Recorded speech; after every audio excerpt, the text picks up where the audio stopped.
I would like to say to us how important endings and closings are. They are just as important as beginnings and launches.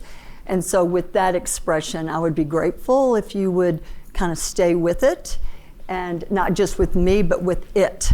It meaning the energy that you have created over the last 2 days, and the final thoughts that you may be having and that you want to capture so you can move forward with those themes as you integrate this work.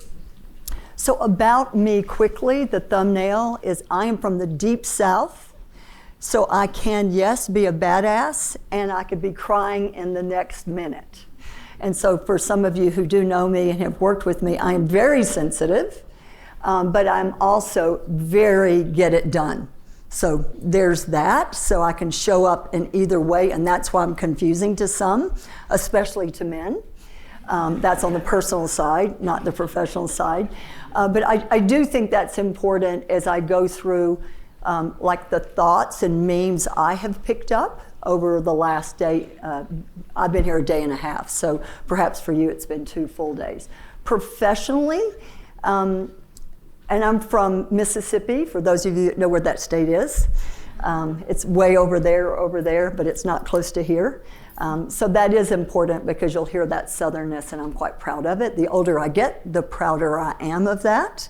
And I think that's a sign of just maturity, not having to mask it.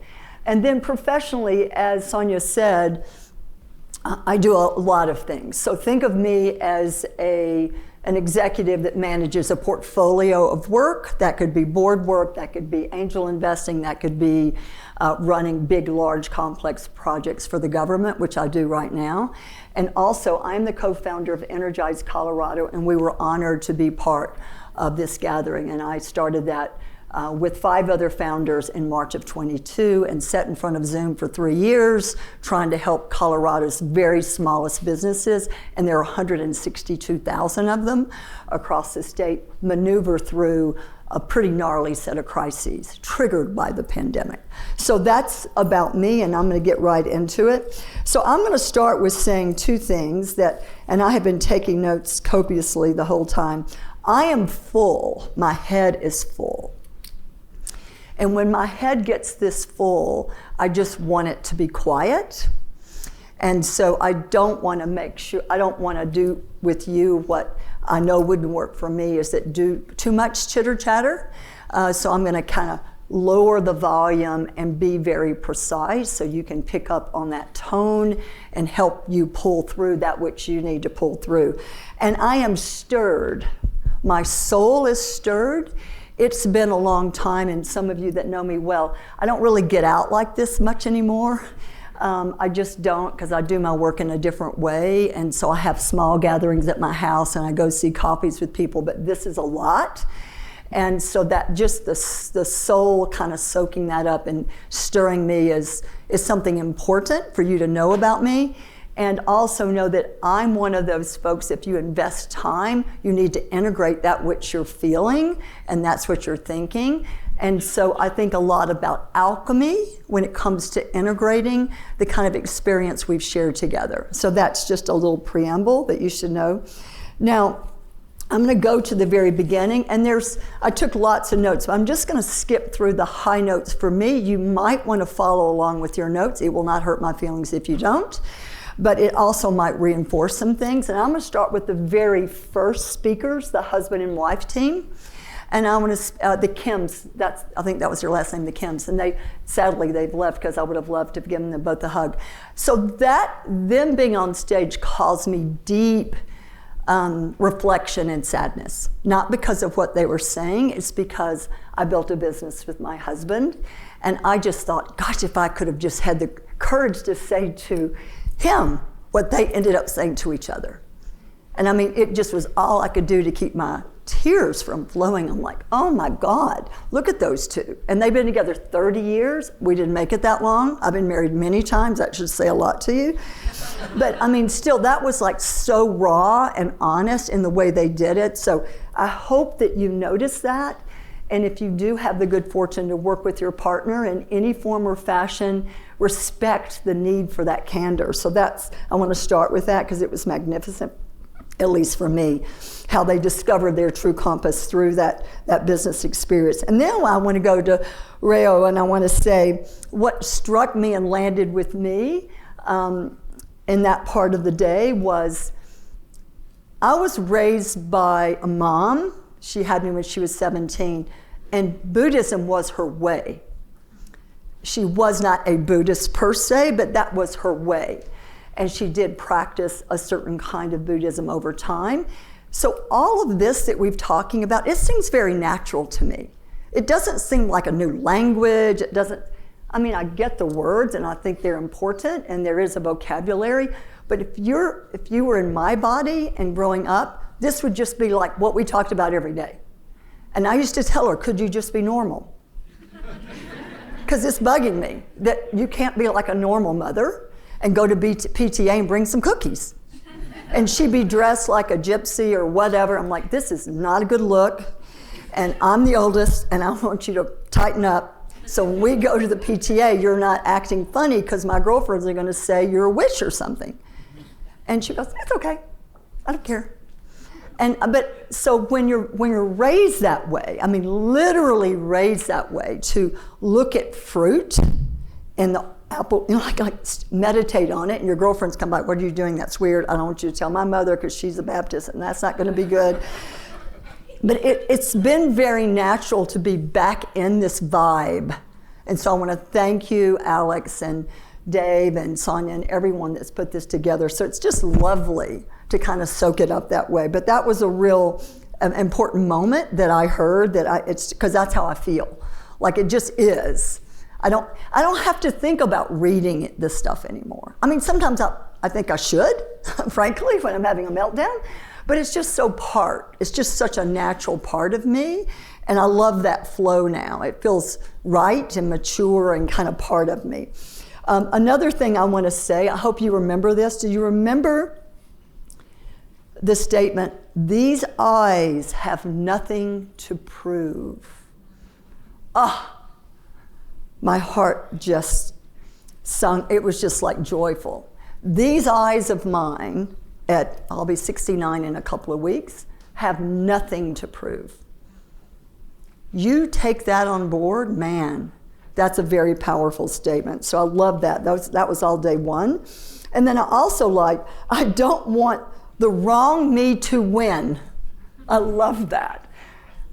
And the wrong me has won before, so I know what she looks like. It's not good. It's not a pretty look. But, I didn't know what to do with the win, but I knew I was supposed to talk about the win and share the win. I was supposed to be an exited entrepreneur. I thought that sounded awful. When someone said, well, you're an exited entrepreneur. I'm like, no, I don't think so. Well, yeah, that's a good thing. I'm like, oh, okay. But the wrong me won that, right? I wasn't able to express what that meant to me.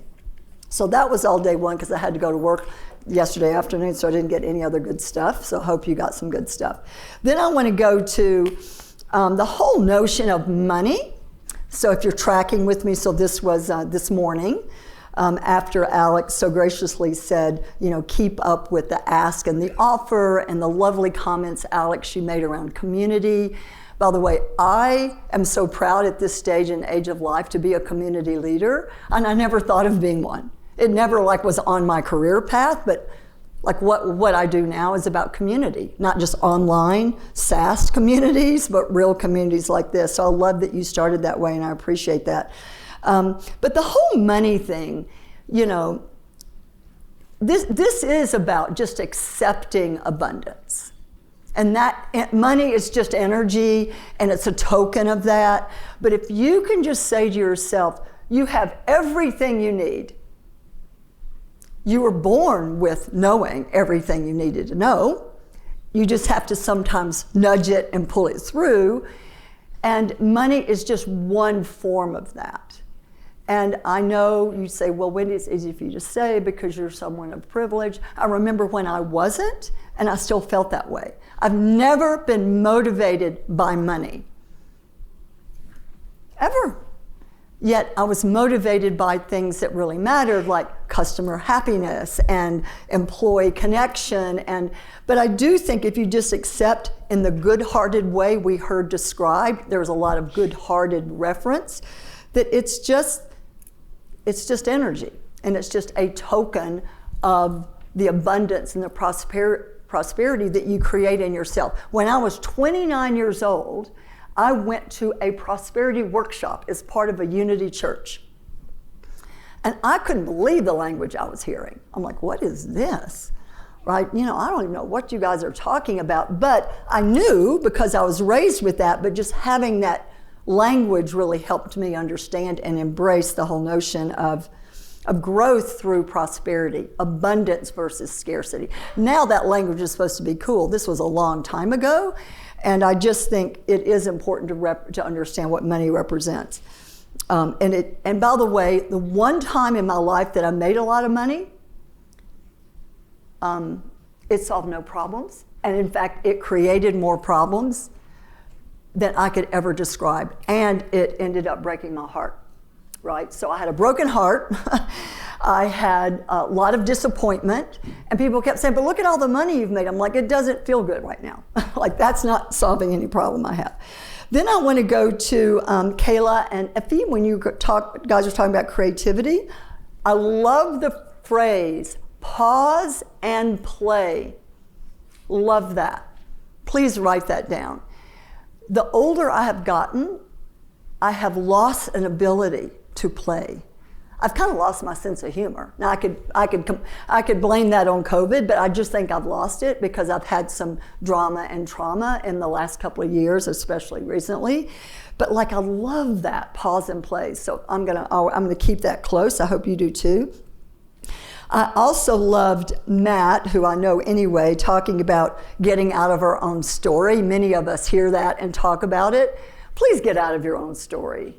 Right, because you can just, if you're from the South, you can just wind that crap up, right? You could just be talking about it and doing poetry about it, sticky notes about it. Most of it's not even true. You're just making it up because you don't have anything better to do, I guess. But just get out of your own story. That's cool. And then the other thing Austin talked about, and I love this, service and surrender. I mean, that was beautiful to come from a place of service and surrender. I kind of know how that feels now. My mother was a nurse and a Buddhist and a Red Cross worker, so she was always of service, and she wasn't bothered about anything, but I love service and surrender. I think it's beautiful. And then I think there was a lot of comments, and is Keith still here? I don't know if he's still here.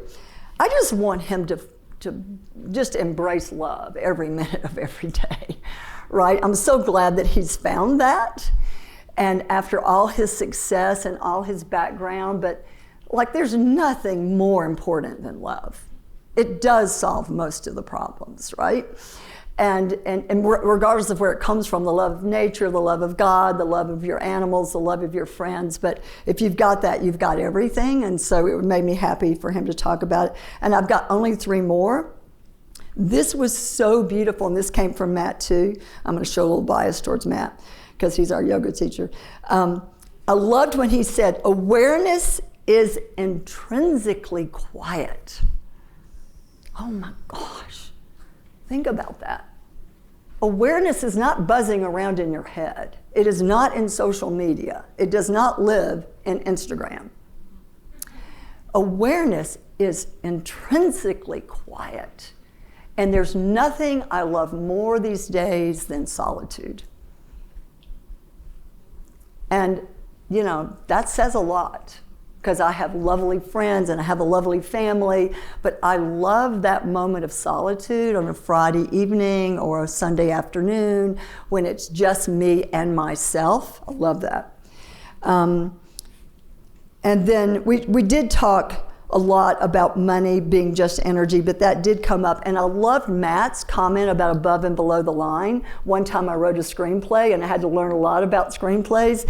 And I know when you come to go get a producer and get money, they talk a lot about what's above the line and below the line. So I really related to that. So I thought that was really cool. So Matt, I want to thank you for that. And then Liz, I love the whole notion of being emotionally leaky. I'm from the South. And so I do think sometimes I kind of leak over, and that's not awesome. So I would encourage us to kind of zip it up sometimes and just kind of stay with the path. So then I'm going to end now because I'm mindful. Oh, look at us. We're just right there. I'm going to wrap up. And I'm not going to read from what I was going to read from because I had a backup in case we went long. But I do want to end on these two quotes. So this is not a poem. They're two quotes, but I think they're perfect for us, for what we've been through together and kind of what we need to integrate and really do our work to make sure it stays with us. It may seem late, but everything comes next. It may seem late, but everything comes next, period. Hold on to that.